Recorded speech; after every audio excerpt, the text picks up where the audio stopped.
The day I realized my husband's secrets could destroy us was not the day I caught him red-handed, nor the day I uncovered the full scale of his betrayal.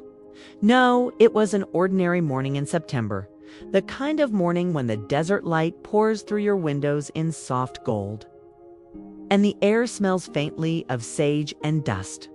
I was sitting at the long oak table in my kitchen. It's the same table Martin and I had shared for nearly 4 decades, sipping tea brewed from the desert herbs I still cultivated. I had always prided myself on being a woman of science and patience, someone who looked at the world carefully, who saw meaning in details others overlooked. That skill had made me a successful botanist. It had also made me very, very wealthy. I never set out to become rich. My fortune came from discovery, from decades spent in dry soil and unforgiving sun, studying how plants clung to life when everything around them screamed death. My colleagues used to laugh when I said the desert is not empty but full of secrets waiting to be understood. But I was right. My research led to ecological patents in drought-resistant crops, technologies now used across continents, saving millions from famine and earning me royalties. I couldn't have imagined when I was a girl kneeling in the dust with a magnifying glass, $45 million, give or take. Enough for comfort, for freedom, for legacy. It was that legacy I thought Martin cherished alongside me. For years, he had been my partner in the truest sense. We met in our 20s, when he was a young lecturer in environmental law and I was already waist-deep in cactus roots and soil samples. He was handsome, quick with jokes, and proud of me in a way that sometimes embarrassed me. He handled the social side of our lives while I handled the science. When my patents were signed, he toasted me with champagne. When we retired to this quiet desert town, he promised me we'd spend our later years in peace. Tending roses and drinking wine under the stars at 72, he still had a presence that drew people in. His hair had gone silver, his laugh still carried across a room, and our neighbors adored him. But beneath the charm, there were things I had chosen not to see. Or maybe I had seen them and chosen to pretend otherwise. The first thread of suspicion unraveled on a day like any other. Martin had gone for his morning walk while I stayed behind, preparing notes for a lecture I had agreed to give at the university in town. He left his study door half open, something unusual for a man who treated his desk like a sanctum. The sunlight slanted just right across the polished wood, and on the screen of his laptop left awake, a document glowed. I don't believe in snooping, but I do believe in curiosity. Curiosity is what kept me alive in deserts, jungles, and laboratories. It is what made me who I am. So I walked in intending only to shut the screen. But I froze when I saw my name repeated across the page, alongside figures and account numbers I didn't recognize at first. I thought it was nothing more than Martin reorganizing finances. He often handled our taxes and investments. But as I leaned closer, my heart tapping faster, the words sharpened into clarity.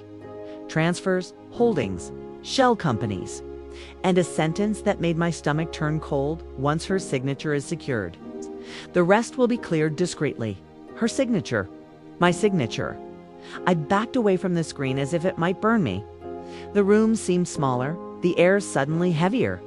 For years, I had written articles about corruption, lectured about how greed destroyed ecosystems and families alike. I had watched people destroy themselves chasing power. But I never imagined I would be standing in my own study, staring at evidence that the man I shared my bed with might be trying to erase me with a pen stroke. That evening, I said nothing. I stirred soup, asked about his walk, smiled when he told me the neighbor's new dog had chased a jackrabbit. My hands shook under the table, but I curled them into fists and steadied them. I had learned long ago that when you are staring down danger, the first rule is not to flinch. In the days that followed, I watched. I listened. I replayed years of small things in my mind. His insistence that I let him handle the lawyers, his quiet phone calls at night, the way he smiled when I talked about our legacy funds but never asked questions. My mind, sharp from decades of science, began piecing it together like a puzzle. And the more I pieced together, the more afraid I became. It wasn't only Martin. I recognized names from those documents, names I had crossed paths with long ago. Rivals in my field, men who had mocked me at conferences, corporations I had embarrassed when I refused to sell them my research, men who might still hold grudges after all these years. One night, I lay in bed, Martin's breathing steady beside me, and I realized with a jolt of terror that this wasn't just about money. If he was in league with them, then I wasn't just a wife to be tricked. I was an obstacle to be removed. And then came the confirmation. It was a Tuesday. He thought I had drifted off to sleep, but decades of desert research had trained me to wake at the slightest shift. I heard the rustle of his phone, the soft murmur of his voice. I kept my breath even, my eyes closed. "Yes," he whispered. "She's older now. It won't take much. One broken railing, one misstep on the rocks. They'll think it's an accident." My chest went tight, but I did not move. My body became stone, my mind a whirlwind. A broken railing. An accident. That was how he meant to erase me. Quietly, naturally. Who would suspect an old woman of simply slipping where desert cliffs crumbled daily? I waited until his breathing evened out again, until I was sure the call was done. Then I lay in the dark, my heart a drumbeat in my ears, and I made a choice. I would not confront him, not yet. He thought I was fragile, blind, but he was wrong. I had survived heat that cracked stone, storms that swallowed camps, venomous snakes slithering under my tent. I had survived life itself, and now I would survive him. The next morning, I smiled over breakfast, asked him if he wanted honey with his tea, as if I hadn't heard his death sentence whispered into the dark. But inside, I was already planning. I wasn't going to let Martin's secrets destroy me. I was going to turn them into the rope that hanged him. I began with patience. I combed through my own files, checking for forged signatures, irregular withdrawals, anything that might confirm my suspicions. He was clever, I'll give him that. Nothing blatant. But then again, men like Martin always believed their wives too sentimental to look closely. He hadn't counted on me still having the instincts of a scientist. Careful, precise, unwilling to accept what was merely visible. I also began writing again. Not scientific papers, not lectures, but notes in a leather-bound journal. Observations, times, dates, his expressions when I asked innocent questions. It steadied me. Writing had been a lost passion, something I gave up when grants and patents consumed my life. But now, in secret, it became my weapon. Each page built my case. Still, I couldn't do this alone. I needed eyes and ears beyond my house, someone who could confirm what I was only guessing. But who? My daughter Claire and I had grown distant over the years. She blamed me for being absent during her childhood, for putting plants before playdates. And Martin had always been her hero. Telling her would be useless. The answer came in the form of an unexpected ally. Luis, the retired detective who had moved into the adobe house 3 doors down. He spent his mornings whittling on the porch, his evenings sipping bourbon under the stars. We had exchanged polite words a few times, neighborly pleasantries, but there was a sharpness in his eyes, a way he watched people that told me he saw more than he let on. One evening, carried over a plate of the herb bread I baked once a week. He smiled, thanked me, and invited me to sit. We talked about the weather, the way the desert always seemed to bloom more fiercely after hardship. Then I lowered my voice and said, "Luis, I need to ask you something, and I need you to promise you won't think I'm being foolish." He studied me for a long moment, then nodded. "Go on." And so I told him. Not everything, not yet, but enough. Enough for him to lean back, rub his jaw, and mutter, "If you're right, Evelyn, this isn't just betrayal. This is attempted murder." "I know," I whispered. "That's why I can't go to the police. Not yet. If I'm wrong, I ruin everything. If I'm right, I need proof strong enough to bury him and whoever he's working with." Luis tapped the arm of his chair, thinking. Finally, he said, "Then let's get you that proof." And just like that, I had my ally. But having an ally didn't mean I was safe. The closer I looked, the clearer it became that Martin was accelerating whatever he was planning. He suggested hikes on rocky trails, insisted on fixing the old balcony railing himself, and twice urged me to sign papers I hadn't seen before. Each time I smiled, nodded, and delayed. But each delay tightened the coil of tension in my chest. The breaking point came when I nearly died. It was a Sunday morning, cool enough for a walk before the heat rose. Martin suggested the trail by the mesa, one we hadn't taken in years. "The view will do us good," he said, slipping his arm through mine. His touch felt like ice. Halfway up, I noticed the path narrowed near the cliff edge. The railing there was old, weathered wood bound by rusting nails. I stopped examining it with a botanist's eye. Wood rot. Termite grooves. Too fragile to bear weight. Martin gestured forward. "Go on, Evelyn. You'll see the sunrise better from there." My stomach flipped. I smiled faintly, shook my head and said, "No, darling. You first. I want to see how handsome you look with the desert behind you." He hesitated, just long enough to confirm what I already knew. If I had stepped forward, leaned just slightly, that railing would have given way, and Evelyn Ross would have tumbled 70 feet into Red Rock, her death written off as nothing more than a tragic misstep. But instead, I watched him smile tightly, step forward, not leaning, and pose for me. I lifted my phone, snapped the picture, and inside my chest my heart roared with triumph. I had seen through him. I had dodged his trap. What he didn't know was that the photo I snapped wasn't of him smiling against the sunrise. It was of the railing, cracked and rotten, ready to collapse. Proof. As we walked back down the trail, his hand steadying my elbow. I knew one thing with absolute certainty. Martin thought he was the hunter. But the desert had taught me long ago. The hunter is only safe until the prey learns how to bite. Asterisk when we returned from that hike. I let Martin pour me coffee. Let him smile as though nothing had happened. Let him kiss my cheek with those lips that had once whispered vows of love. But inside, my heart had shifted. It no longer beat with fear, but with steel. I had proof now. Not enough to take him down, but enough to know my instincts were right. He wanted me dead. The question was why? Why now? Why after nearly 50 years of marriage? It couldn't only be about money. He had shared in that fortune for decades without lifting a finger in the sun or soil.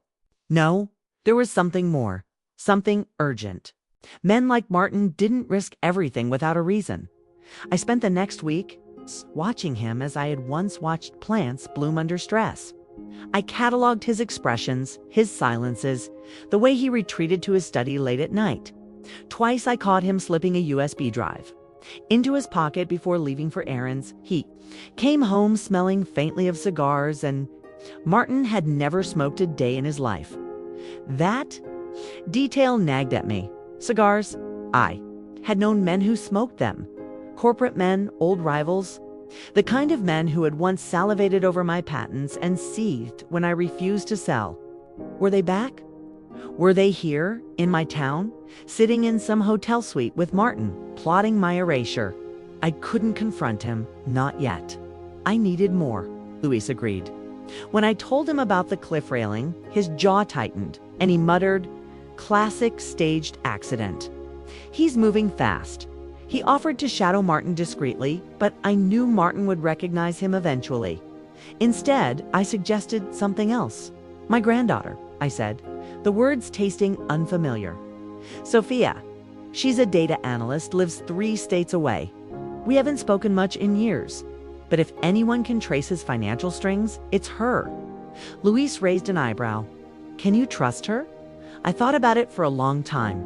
Sophia had inherited my sharp mind, but she had also inherited her mother's bitterness toward me. She had once told me at 15, "You care more about plants than people." Grandma, the words had cut me so deeply, I had retreated further into work instead of proving her wrong. We had never fully repaired that damage, but betrayal runs deep in families. I had to hope it didn't run through hers. I dialed her number that evening, my hands trembling more than they had in years. She answered after 3 rings, her voice cautious. "Grandma." Hearing that word again, after so long, nearly broke me. "Yes, Sophia." I need your help, and I don't know who else I can trust." There was a pause. I could almost hear her walls go up. "Why me, after all these years?" "Because you're the only one with the skills to save my life," I whispered. The silence stretched. Then she exhaled sharply.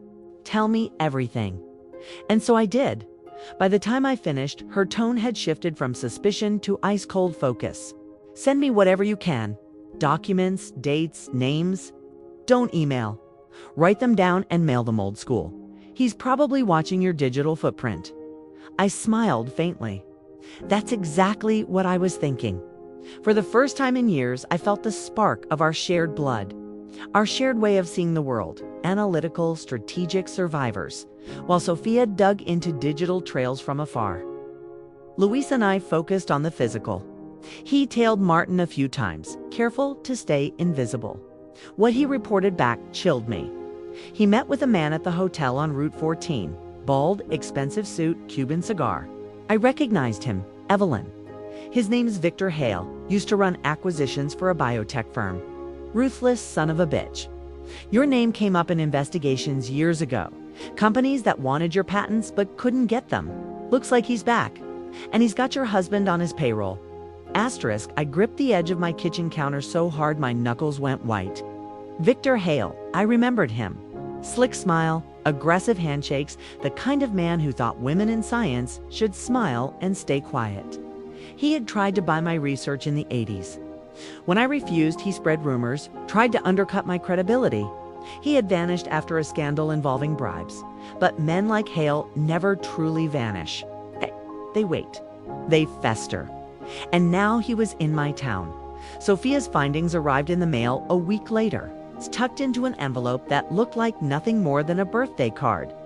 I tore it open in my study and read her neatly printed notes. The words blurred as fury rose in my chest. Shell companies traced to accounts offshore. Transfers already in motion. If my signature appeared on the final documents Martin had tried to slip in front of me, the entirety of my legacy would funnel into Hale's network. $45 million. My life's work. Gone in an instant. But money wasn't enough for them.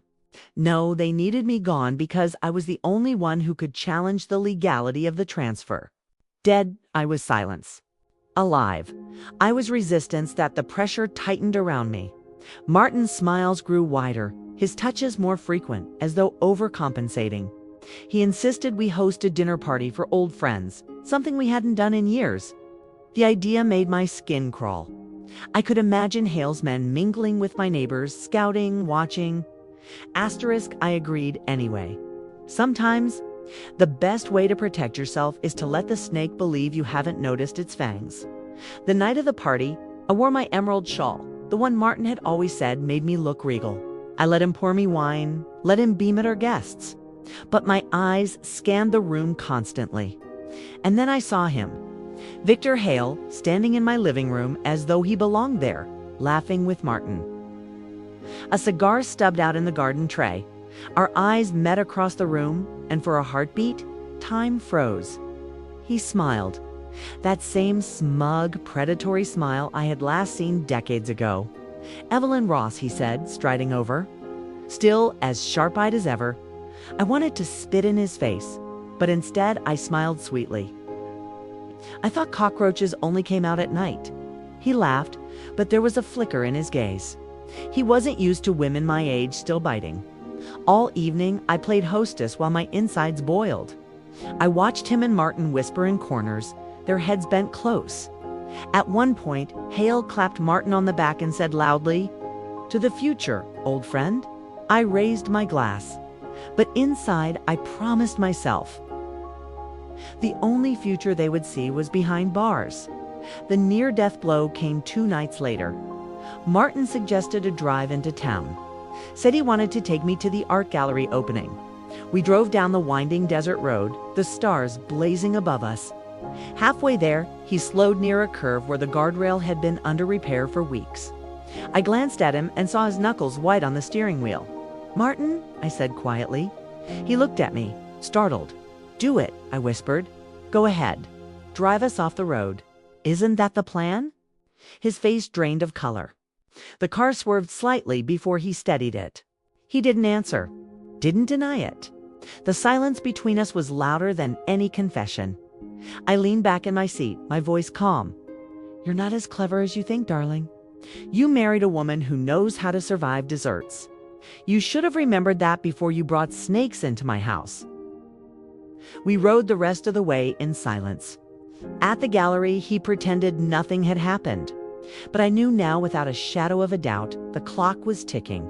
Luis urged me to leave, to go into hiding until we could gather enough evidence.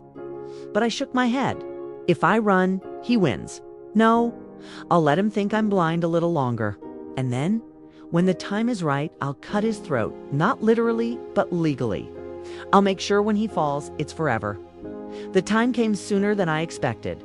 One morning, as I walked through my garden, tending the desert roses that bloomed defiantly against the sand, I found an envelope tucked under a pot.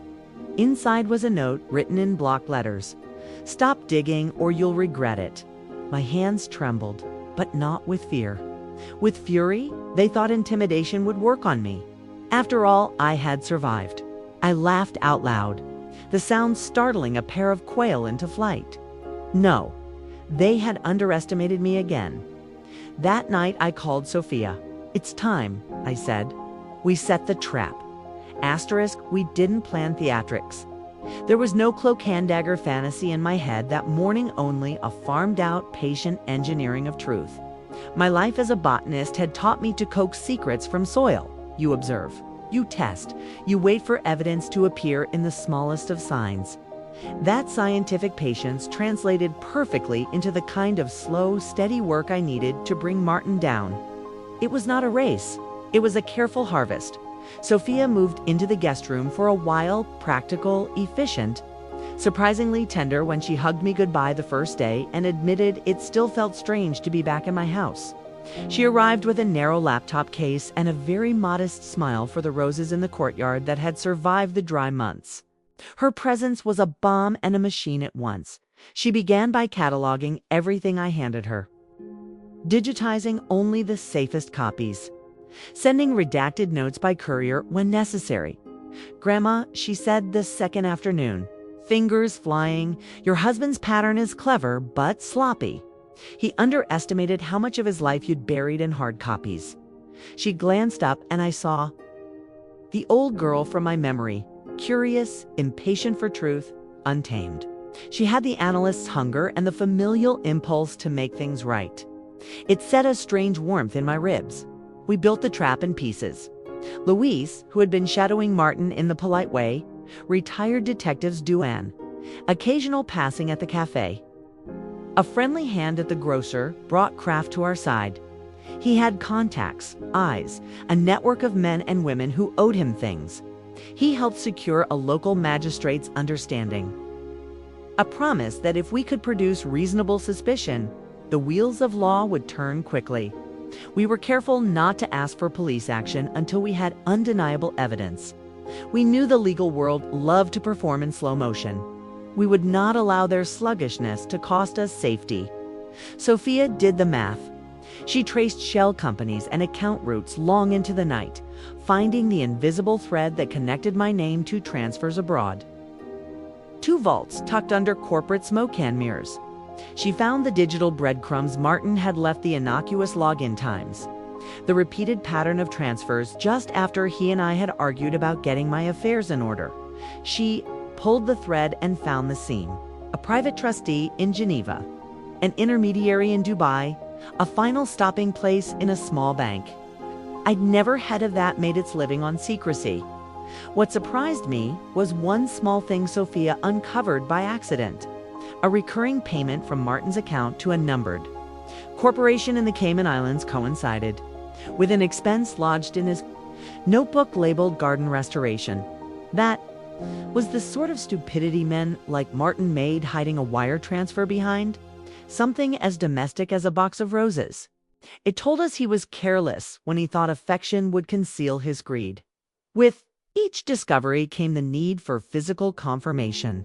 Sophia and I could feed the magistrate documents until our hands cramped. But to arrest a man who had friends with money and lawyers who could write the language of plausibility, We needed what I call the botanical kind of proof: spores. Residues, traces that could not be explained away. We needed to put the physical world against the polished world of paper and digital. Slight dash of dash hand dot. That is where Luis and I turned to ingenuity. There are many things a retired investigator learns: how to listen to silence, how to read the angle of a lie. I learned that he could make a camera that looked like a cedar carving or a microphone disguised as a salt dish. I taught him how the smallest transfer left the smell of cigar tar on a collar, or the particular grit of a desert road on a shoe sole. We paired the professional with the practical. Gabriel, who I had met through the community archive, a retired conservator and friend of mine, carved a box so expertly that even I had to marvel at the grain. It had a false bottom large enough to hide a tiny recorder and a transmitter. Gabriel's hands were steady and old and honest. He had no patience for men who used science to rob people. We placed our first piece of bait where Martin couldn't resist it. In the archive room, among the patents, set of proposed additional royalties documents I had fabricated from the scraps of contract language I had seen in his files. They were fancy, believably exactly the kind of thing a man greedy enough might want to review by himself. I slipped the documents into an envelope and left it in plain sight, as if accidentally misplaced. It was the sort of mistake anyone would make in everyday life. But we had made it deliberately clumsy to lure him into taking the risk of exposure. The trick in these games is to look like you don't care. So I acted the part. I continued to invite neighbors in for tea. I played the mildly forgetful professor who misplaced glasses and misremembered dinner times. I wore my shawl and smiled. Martin read me easily. He enjoyed seeing the woman he had paired with his life appear helpless to the machinations behind her back. That arrogance would be his undoing, and yet he wasn't alone. Victor Hale's presence loomed like smoke at the edge of every page Sophia printed. His men were precise, subtle, watching, waiting. They had the sort of resources that could smother small fires before anyone noticed. That was the reason our trap had to be twofold: digital capture and undeniable physicalness. The night the trap began to close, the villa smelled of citrus, and rain-old scripture said a storm purifies the earth. In my case, it would wash lies away. I sat in the study with a cup of black tea that had gone cold on the saucer. Sophia hunched over Martin's schedule, reading aloud the little notations he made: dinner with Hale, lunch with transfer check. Sophia's fingers tapped an impatient rhythm on the table.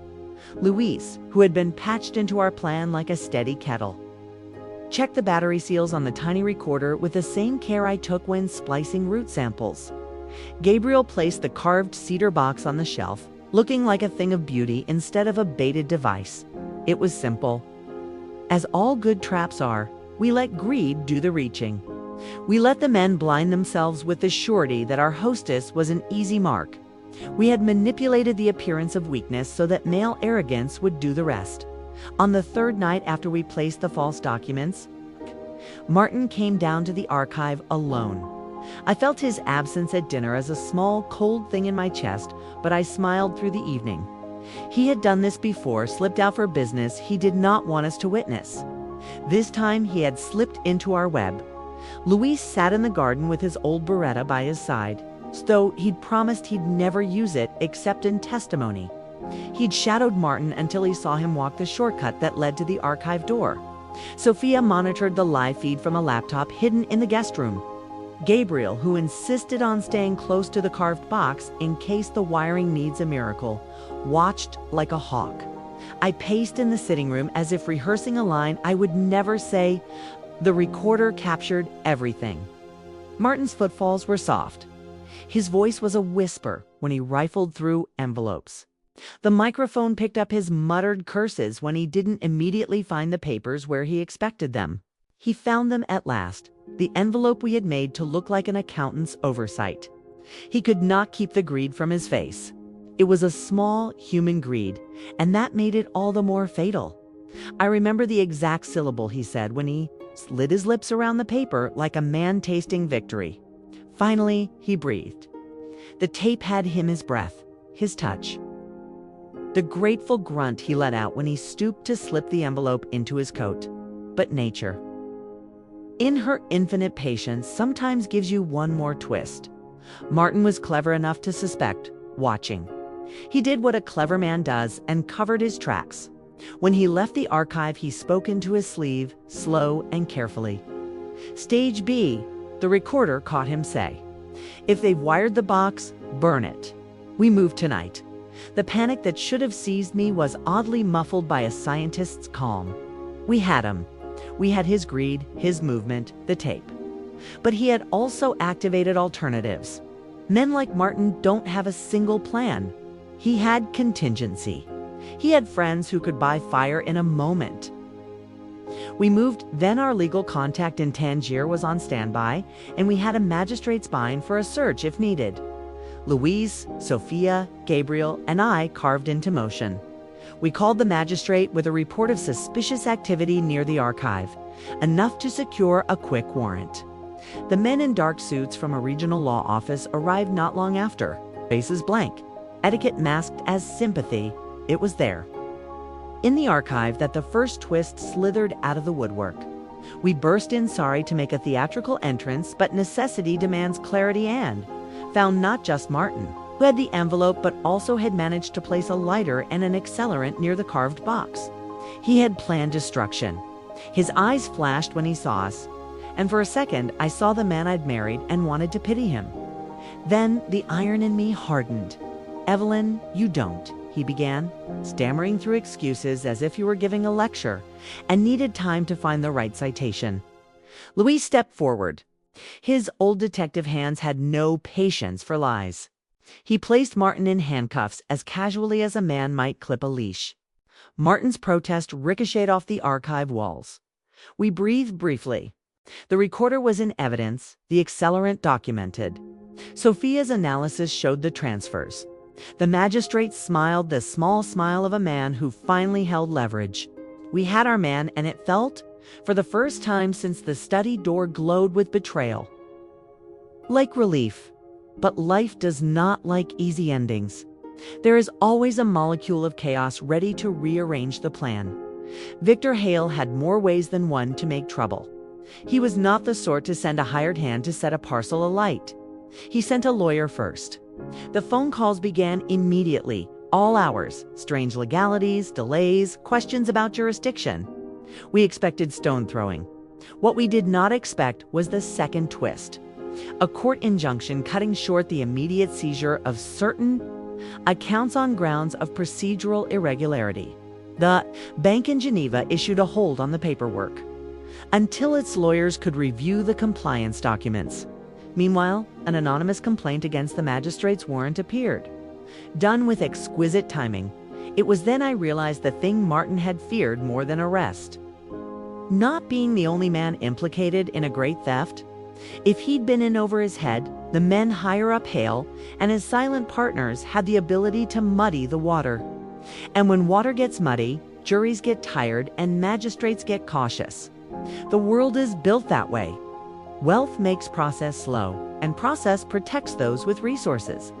We had evidence, but it needed to be blunt enough to break through a lawyer's barricades. We could not depend solely on local warrants when the enemy had global reach. That meant we had to be smarter. Sophia and I built what we called the paper trap. We invented a document, ostensibly a last-minute addendum to my estate plan, full of juridical language and plausible clauses. It was the bait we would let Martin take and then use to drag out the men who hid behind him. We routed it through a fake trustee, a shell company we created for the purpose and which Sophia carefully set up in a jurisdiction that would cooperate with our magistrate. It was contrived theater, but it was legal crafted, so a prosecutor could not call it entrapment, but rather a revelation of intent. We let the paper go into the stream of risk.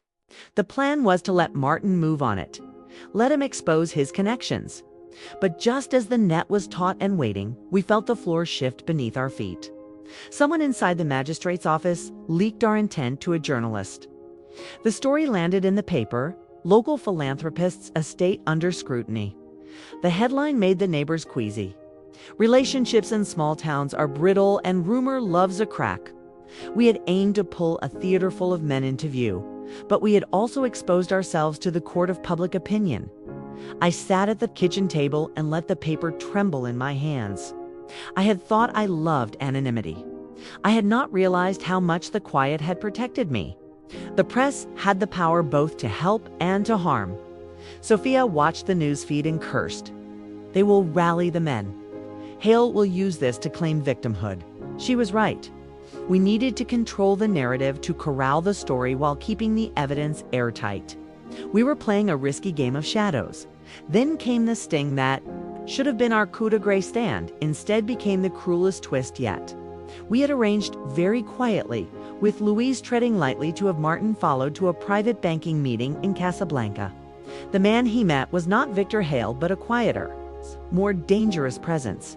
A shadow investment manager who had once trafficked in patents. Louise texted his location. Sophia monitored live. Gabriel and I drove in a slow, casual convoy, ready for the seizure. When the time came, Martin walked out of the building with what looked like a briefcase. He was smiling, faintly triumphant. Louise made his move. He stepped in front of Martin, touched his elbow and said, "Sir, we need a word." The manager saw the commotion and disappeared into the building as if the call of duty was more pressing than being present for a potential arrest. But when Louise reached into Martin's briefcase, the catch was already sprung. It was a decoyan empty case filled with sand and a burner phone. The real thing had been whisked away by a man no one had seen, the bank's courier. In the blink of an eye, the trail we had followed went cold. Martin's face, once so smug, had the expression of a man who had been bested by circumstances he did not control. He looked at me, and for a fleeting second, I saw regret. Then he smiled. "You'll never prove anything," he said. "You'll make a spectacle, and the law will eat you alive." It was not the bravado of a man who believed his innocence.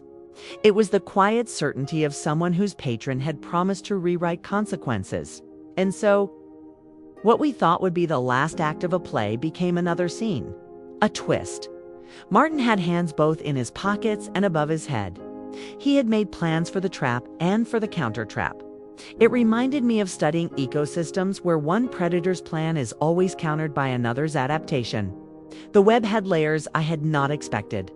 We retreated to regroup. I felt anger like a hot brand in my chest. Not merely at Martin, but at myself for thinking I could move fast enough through the web. Betrayal is a teacher who always offers you another lesson when you think you have learned the first. Yet retreat did not mean surrender. We fortified. Sophia dug deeper into the bank's institutions. Louise rechecked our legal foothold. Gabriel smoothed the edges of the carved box so that it could be reused as a legitimate relic in a public demonstration, making the presence of cameras and mics less suspicious. We began to work the narrative with friends who still believed in me, university colleagues. A sympathetic editor in Casablanca who agreed to hold a long-form piece behind embargo until we had the final, irrefutable threads. We banked on public truth arriving in the right order. Evidence first, headlines later. The days that followed were full of small victories and sharp disappointments. One of Hale's intermediaries made a careless phone call to a number Sophia had traced, and we had the date stamp of a transfer on admission by the ledger to move money through the Cayman shell on a day. Martin had been present in Geneva. A courier slipped and left a coffee cup in Martin's car with DNA that matched a man in Victor Hale's inner circle. Little things, but in law. Little things are the first bricks of a wall you use to build a prison, and yet the weight of the unforeseen remained. I woke some nights thinking Martin would slip the leash and disappear. He had friends in far places. The sense of being hunted, which had been so acute in the first few days, hardened into a constant hum. I painted to quiet my mind streaks of ochre and blue that made the villa feel like a sanctuary rather than a staging ground. The canvas where I painted a woman walking through ruins became a talisman, survival rendered into something visible and thus more manageable. On a bright, windless afternoon, Sophia reported a breakthrough that made me sit so sharply my chair complained. "Grandma," she said, breathless, I found a trail that leads to a parking account 2 months ago. The name on the invoice is Victor Hale's company. There's a chain of payments. They're not just bribing Martin, they're insulating him. But they slipped. A woman on the account signed as a proxy. Her name, Maria Delgado. She's linked to a shipping company in Tangier. My pulse quickened. A name is a handle. A handle can open a door. We had a new address. We planned like we had breath enough for a run and time enough for a marathon. Luis and Gabriel organized a small excursion to Tangier with me and Sophia tucked into the background of plans. We would not storm the gates like fools. We would make contact, seek custody of documents, and find an ally who could nudge a reluctant official into cooperation. When we arrived in Tangier, the air was humid, and the city smelled of salt and diesel. I had not been there in many years, and the familiarity of the port-tits rhythm of cranes. The slow ballet of loading and unloading stung with memory. We checked into a small guest house and began asking the question of Maria Delgado, of her shipping company. We made calls, gave thin hints about logistical consulting, and slowly, like coaxing a root from the soil, evidence began to loosen. Maria turned out to be cautious but not invincible. She had been paid to receive crates addressed to a shell company, and she kept a ledger. A sort of old-fashioned integrity in a world slicked with wires and accounts. When she realized that a man named Martin Ross had been paying her, and that the shipments contained documents bearing not only my name but patent fragments, she agreed to meet out of curiosity or conscience. I never fully knew. At a small cafe by the port, under a tarpaulin shadow where fishermen mended nets, Maria slid a notebook across to Sophia. The handwriting was cramped but legible. Dates, invoices, shipping container IDs, signatures. She had been careful enough to be plausible, but not clever enough to cover the traces. It was the kind of evidence an old journalist loves: human, messy. Impossible to sanitize into plausible deniability. We had what we needed. We rushed back to the magistrate with the ledger and the trace. This time, the chain was international, and the magistrate's office could no longer argue procedural confusion. We had the courier slip, the signature, the timestamps, the deposit records. We had trail evidence, and in that thrum of triumph I felt a rush that was half vindication and half fatigue. There is a peculiar clarity that comes with righting a wrong, an ache that relief alone cannot soothe. I thought of his face at the archive earlier. The way he had looked at me in a way that no son of mine should have been allowed to keep. Turning him from lover to defendant had cost me more than cleverness. It cost me the illusion of my marriage. It cost me nights of sleep and the fragile reconnection with my granddaughter. But the ledger was mine now. We prepared for the moment of capture with a cold, professional precision. Sophia had the digital trail ready, the ledger in duplicate, and Luis had a team that could move with quiet force. We asked the magistrate to coordinate with Interpol on the larger accounts and to freeze anything that might move. We planned the press strategy headlines that would break after the arrests, not before, so that the narrative bent our way. And then, as if the world were making one last attempt to teach me humility, a final twist, brutal and elegant, arrived. The morning we were to move, Martin called me. He said he wanted to speak alone in the garden. We had a hedge, a small fountain, and the roses that tended to bloom no matter the drought. I went out because fear, like grief, is a thing that must be faced directly. He stood by the fountain, hands in his pockets, his face an attempted neutrality that could not hide his exhaustion. "Evelyn," he said softly, "before you ruin me, hear me.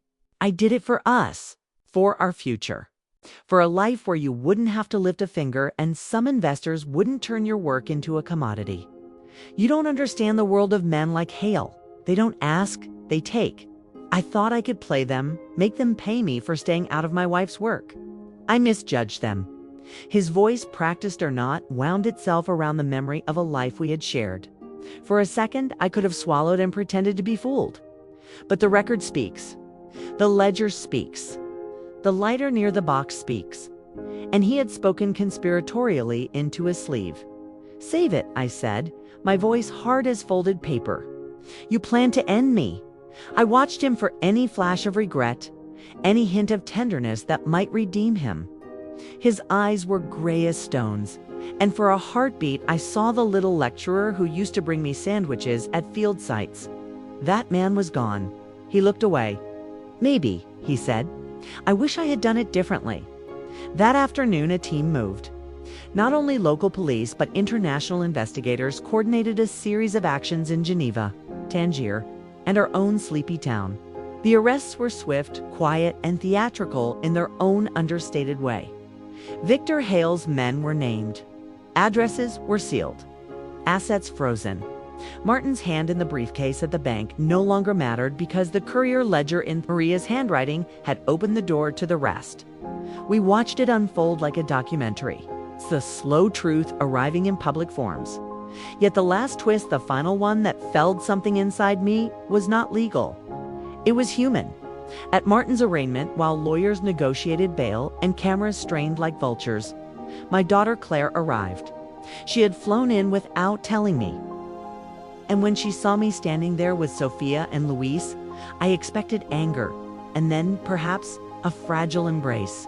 Instead, Claire's face was worn thin, eyes hard in a way I had not seen since childhood. She didn't cry. She stepped forward and said to Martin, "You were never just my father's brother, were you? You did this to our family." I felt the cold edge of betrayal in her voice, not the old wound of my own absences, but the new. Wider break that crime makes. There would be healing, perhaps, in time. For now, there was only the rawness of a family splintered publicly. That night, alone in my study, I went back to the canvas and painted the woman in the ruins again. This time the colors were not only rage and survival, but a strange, sorrowful compassion. We do not all become monsters by choice. Sometimes description, greed, fear, shame presses a person into action. That did not excuse Martin. It only complicated him. The part of the plan that still tightened was the thing I had always intended. Accountability in law and in public. We had the evidence and the courts would chew it slowly. But with international players under the microscope, the slow machine would grind them down to something manageable. We had one more step to make sure what we gathered at Tangier in the archive and on the recorder could not be made to vanish by a clever lawyer. We secured copies of everything, gave them to trusted allies abroad and in town. We had a plan for release to the press at the right moment, a timed unveiling tied to court filings that would make the lawyers' motions more hostile than helpful. It was not a perfect plan. But by then, I had accepted there are no perfect plans, only better ones. And then, as I thought we had weathered the storm, an anonymous note slid beneath my front door. "You cannot undo what has been done, Evelyn. Consider the consequences." The handwriting was familiar in its threat, if not in its exact hand. That is the cruelty of power. It reaches beyond jail cells and ledgers. But it no longer scared me the way it once would have. I had seen the mechanism. I had unplugged the machine. We rested, but not deeply. We had battles left in the courtroom and public arena. There would be lawyers, counterclaims, and people who would try to rewrite the narrative in exchange for a retainer. But for the first time since I had read that sentence on Martin's screen, once her signature is secured, I slept with a light in my heart rather than a weight in my chest. We had him, even if the world's lawyers might try to whiten his tracks. We had enough to make a prosecutor hungry and a board of trustees ashamed. If anyone asked me how it felt to betray a bond of marriage, my answer would be plain, devastating, and necessary. I had loved him once, with the full force of a woman who believed in partnership. That love did not evaporate into malice, but it was not a substitute for safety. The thing marriage promised was not immunity to being harmed. It was supposed to be protection. He had broken that covenant. There is a relief that comes from righting such a wrong, but it is threaded through sorrow. We pressed forward into the last acts with slower steps and firmer hands. Trial dates were set. Notices two international banks had their machine turn squeal. Victor Hale's lawyers began their slow offensive delays, claims of entrapment, dressings of technicalities. I had expected all of it. I had not expected the small kindnesses, neighbors bringing stew, A young reporter sending a note of quiet solidarity. Sophia leaving a cup of coffee by the hospital pillow where my neighbor, ill and frail, had recovered. And always the painting. The brush made visible what my words could only approach. In the picture, the woman walked out of ruin, not with triumph alone, but with a certain weary grace that made me proud to be seen. I would hang it not as a trophy, but as testimony. There was one last twist, still to come, one that would force a resolution quicker than I planned, but that would belong to the next act, where legal theater and human reckoning collided. For now, we had traction. We had a ledger in a cafe. We had a recorder hidden in cedar.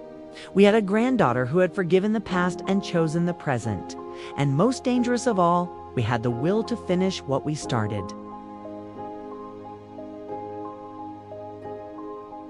I always thought courtrooms smelled of dust and formality.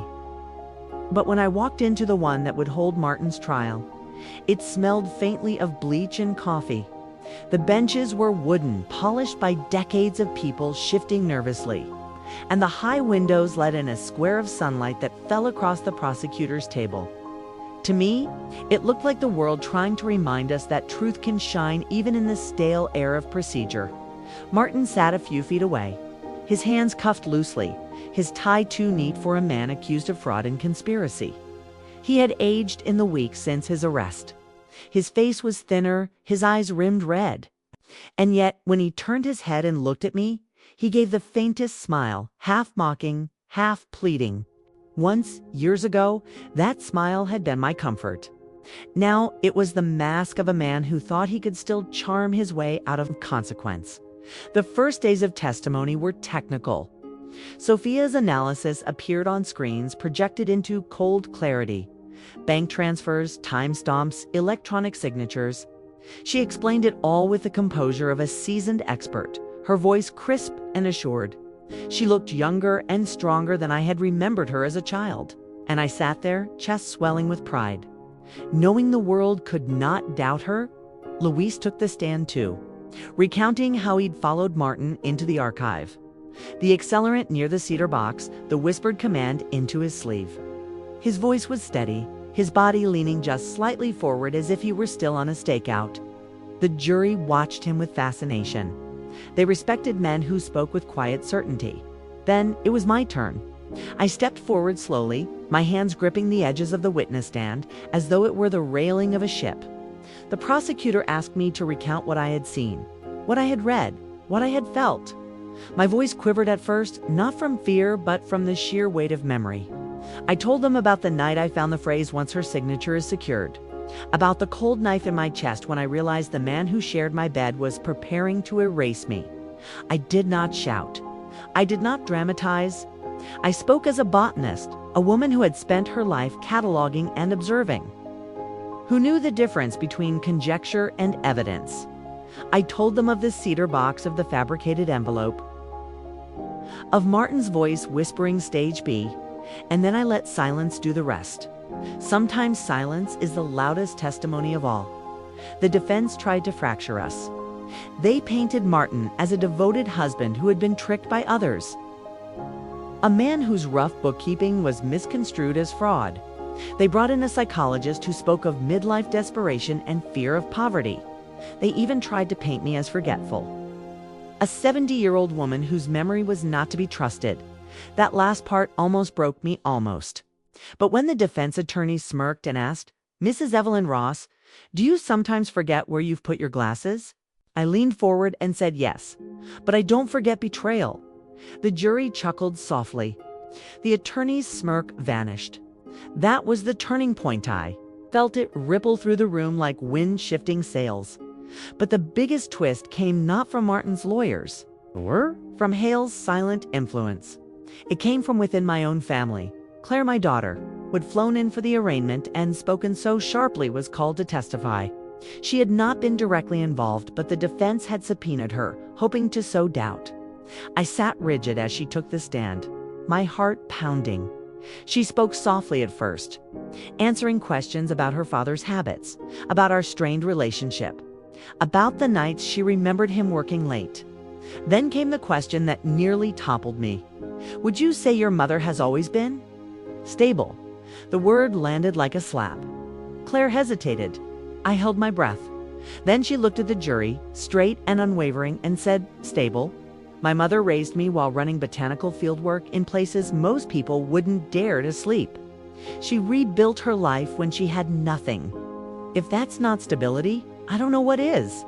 Her voice cracked, but only slightly. "My father betrayed her. Don't let anyone here tell you otherwise." I blinked back tears I hadn't wanted to show. In that moment, I felt the years of distance between us shrink.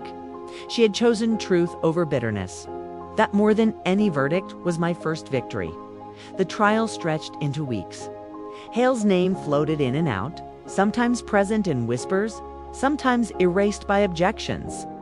But Maria Delgado's ledger sealed the cracks. Handwritten, dated, corroborated by shipping logs, it was irrefutable. The prosecutor displayed it like a sacred text. Maria herself testified with quiet dignity, her hands clasped, her eyes steady as she admitted she'd accepted money but had never known the depth of the conspiracy. When closing arguments came, the defense begged for leniency. The prosecutor asked for justice. And the jury, 12 ordinary people, faces lined with the burden of decision, filed out into the deliberation room. We waited. Hours bled into a day. A day bled into 2. My chest felt like it held its breath for eternity. On the third morning, the jury filed back in. The Formina thin man with tired eyes stood. His voice was steady. On the charge of conspiracy to defraud, we find the defendant. Guilty. My knees nearly gave out. The words rang in my ears like bells after a storm. Guilty, guilty. The air felt lighter. Even though I knew the battle wasn't over. Martin was sentenced to 12 years. Hale's trial was still to come, and I knew he would fight with every dollar he had. But Martin was no longer free, no longer capable of slipping into the night with briefcases and lies. He was behind bars, and the truth was public. That mattered. After the sentencing, reporters swarmed me. Microphones thrust forward, questions hurled. "Mrs. Ross, do you feel vindicated? Do you regret exposing your husband?" I looked at them and said simply, "I regret trusting a man who valued money over love. I do not regret seeking justice." And then I walked away. Because some things are not meant for cameras. The weeks that followed were quieter but heavy with aftermath. The villa felt different, emptier. Yes, but freer. Sophia stayed for a while, helping me organize the archive into a foundation that would protect the patents from vultures. She told me she wanted to start a scholarship fund for young women in science, in my name. I told her I wanted her to run it. She smiled, and for the first time since childhood. She called me Grandma without hesitation. Claire visited often, too. We didn't fix decades of distance overnight, but we planted something new. One evening, sitting on the terrace with a glass of wine, she said, "You're stronger than I ever gave you credit for." I laughed softly. "I've always been this strong. You just weren't looking." She laughed too, and for the first time in years, we felt like mother and daughter again. As for me, I returned to painting. Not as escape this time, but as expression. My latest canvas shows a woman standing in a storm, her hair whipping around her face, her feet planted firmly on the ground. She is not untouched by the storm, but she is unbroken. And I started something else. A community project with Gabriel and Luis, restoring part of the old town gardens. Teaching children how to plant, how to observe, how to trust the patience of growth. Every seed we placed in the soil felt like a promise that wisdom and resilience outlive betrayal. Looking back, I realized the greatest revenge was not the verdict, not the sentence, not even the fortune reclaimed. The greatest revenge was turning pain into power, isolation into legacy. Martin tried to erase me.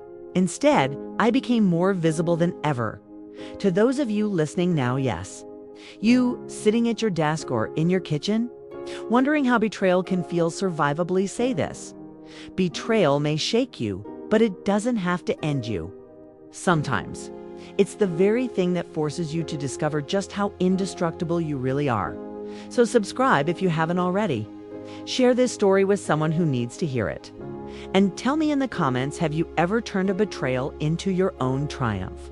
Because if I've learned anything in 70 years, it's that survival is only the first step. Thriving is the real victory, and I intend to keep thriving.